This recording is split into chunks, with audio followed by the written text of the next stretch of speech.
Hi, I'm Barbara Rimkunis, and this is your Exeter History Minute. In the early 20th century, almost all nurses' training was done at hospital-based schools. In 1906, Exeter Cottage Hospital, then only 11 years old itself, opened the Exeter Hospital Training School, graduating its first class of 5 nurses 3 years later in 1909. Hospital schools provided excellent hands-on training, and the students were expected to work on staff while they were there. The students paid for their uniforms, stockings, and shoes, and the hospital provided housing, board, and a small stipend. The prospect of compensated training drew many women into the nursing field. While at Exeter, the young women studied anatomy and physiology, obstetrics for nurses, pharmacology, fever nursing, and in its early days, reading aloud and massage. All of these lectures and studies had to be wedged in between duty shifts of 12 hours long.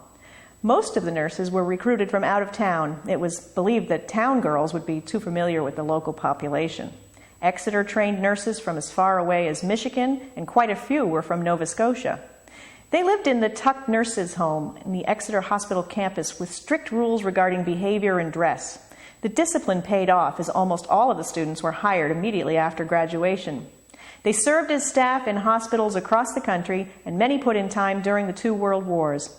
During the 1918 flu epidemic, 4 nurses and their supervisor became gravely ill, and a promising student from Canada died during the crisis. The school graduated its final class in 1935, but the contributions of these women will not be forgotten.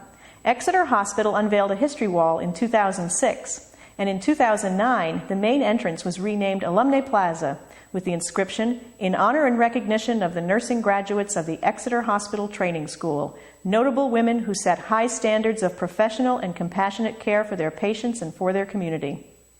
The women of the training school are now part of the New Hampshire Women's Heritage Trail. You can find out more about the New Hampshire Women's Heritage Trail at www.nhwomensheritagetrail.org. You can find the Exeter Historical Society at www.exeterhistory.org.